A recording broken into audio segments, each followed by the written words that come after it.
Isa na naman pong ola ang naglipa na ngayon sa social media at nag-pop up agad ito sa aking Facebook newsfeed. Nakakaloka. Sino ba ang bagong ola na ito na nag-offer daw ng magandang utangan? Charis ba to? Or charis? So ito siya, si Pass Credit Lending online app. Talagang papas ba ako dito? Charis. So, ito siya, nasa App Store siya. Ewan ko na lang kung nasa Play Store din siya. Pero, i-check natin. Ito yung kanyang pagkakakilanlan. Nakakaloka. May 4.7 rating daw siya. Let's see. Life's challenges are easier with support. Our loan app offers a friendly way to get quick access to cash when it matters most. Aloka! Sabi niyo pa, welcome to Pass Credit. Ang taros ng introduction. A safe online loan service designed to assist ordinary Filipinos with their financial needs. So, ito yung product overview niya. So, ang loan amount niya is from 5,000 up to 200,000 pesos. Ayan, taray. Tapos, ang kanyang term 91 days to 180 days. Nakakaloka.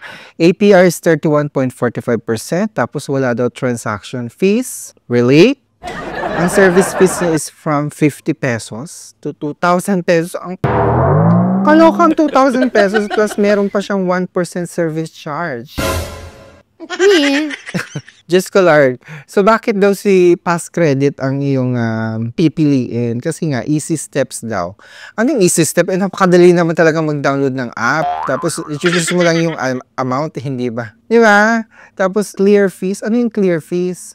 Ano yan? We promise full transparency to the no hidden fees and all charges will be communicated after usage. Di ba pwedeng before mag-jutang, dapat nakalatag na yung mga fees dyan. Ganun dapat ang transparency. Hoy, Pass Credit ha. Kaloka. Tapos security assurance daw. We protect your data. The information you provide is kept confidential. Talaga ba? Very flexible yung loan options. It can be renewed daw, allowing for easy reborrowing after repayment. Baka kagaya lang talaga kayo ng mga ibang jabusadong jola.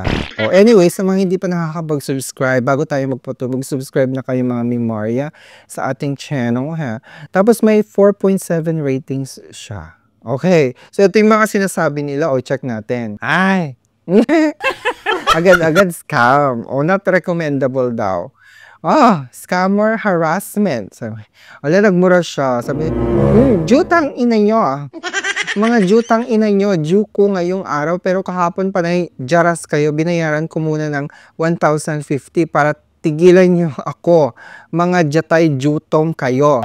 Now, nag-message ako, saan ko isend ang 1,950. Hala, nakaka-stress naman ng ganito. Hala ko itong scammer. Very traumatic app lending. One day before the due date, nang jajaras na kayo sa mga client nyo para magbayad. Pinapalabas nyo ang 0% interest pero ang service charge nyo sobra-sobra. Jajatay na sana kayong lahat. Sabi niya. Ay, ito po scammer pala. Ang daming ka-scaman pala nitong si Pass Credit. Don't trust this loan app. Ginajaras nila lahat ng nasa contacts mo. 120 days daw payable ang loan. Tapos wala pa 1 week ng jajaras na. Diyos ko Lord. Tapos ito naman, may nagsabi pang promising. This app is promising but it asks permission to access all contacts, which is a red flag. Diba sabi niya, very secure at we protect your data, diba, and kept confidential. Bakit nangunguha kayo ng contacts? Scam, harassing, death threats, oh my golly. I applied for a loan February 25 and I applied 10K for 3 months. When I agreed, they disbursed for 1,450 and the amount to be paid is 7K in just 7 days. Ala, ang laki naman ng tubo. Tomorrow is my due date and today I received numerous harassing text messages and calls. They also contacted all my contacts. Oh no! Diyos ko Lord, ano ba yan? Atat na atat lang maningil tong mga Ola agent ng past credit. May sabi pa dito, very disappointed. Same situation po March 1, Pajuko. Aba, kahapon tawag at kung ano-ano sinasabi, pati mga friends ko, may mga text na na-receive. Oh, no! Papunta pa daw sa bahay at kukontak sa company ko. Very disappointed. Kaka-stress. Dinamay pa yung mga mga friends niya. Scam and bastos mga agent. Wala pa man yung due date. O, diba? Laging ganito eh. Wala pang due date. Talagang najajaros na. Sunod-sunod na text na ang ginagawa ng mga agent yung bastos. At nagbabanta pa. Magte-text ng 4 a.m. ng madaling araw. Samantalang due date mo is kinabukasan pa. Kahit replyan mo sila ng maayos na mamaya or sa mismong due date kung ano-anong text ang gagawin nila. Walang kwentang loan up. Wag na kayong maglo-loan dito. At yung interest di kanila i-inform na halos kalahati ng loan mo. Kaloka 50%? Diyos ko Lord. So ito yung nag-check ako ng may mga nabasa akong post mismo sa Facebook kasi may mga grupo-grupo doon ng mga biktima ng mga harassment. At ito yung isa sa mga screenshot ng isa sa mga biktima ng past credit. Diba? Ito yung text ng Ola agent nila. Ngayon, tapos na kami sa emergency contacts mo. Susunod na namin sa panggugulo dyan sa pinagtratrabahuan mo. At pag-email sa'yo, ito gusto mo, di ba? Mabalandra ka? Nangina ka.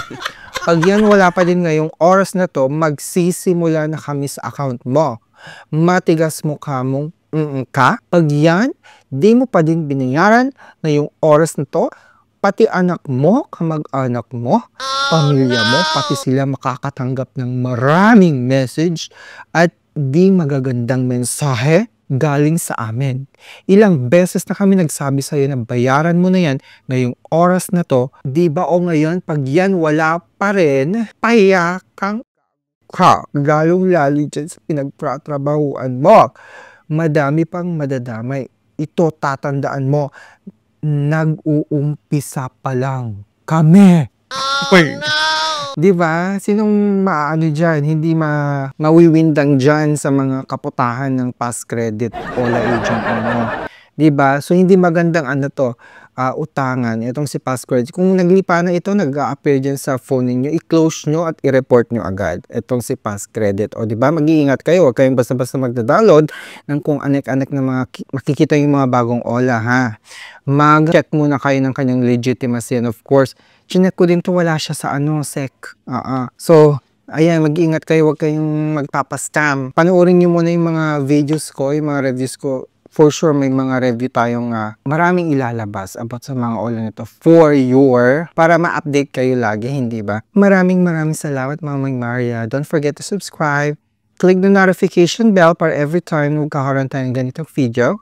Kayong unang maambunan ng Chika Bombom. So, kung kayo naman ay naghahanap talaga ng mauutangan na cash loan, itry mo itong si Cash Express, Mima. Kasi meron silang 0% 7 days. 0% interest per 7 days. Tapos, make sure lang mabayaran mo siya before 7 days para hindi ka ma-charge ng interest rates. Kung gusto mo, yan yung alternative option para makapag-jutang. And again, be a responsible jutangera. Hindi basta-basta tanggap ng offer. So kung interesado kang mag-apply kay Cash Express, may link ako dito sa description. I-click mo lang yung link na yan. Mapupunta ka na agad doon sa application process ng Cash Express. Maraming salamat! Till our next video. Bye! Kaloka, pass ako dyan. Ayoko. Pass credit.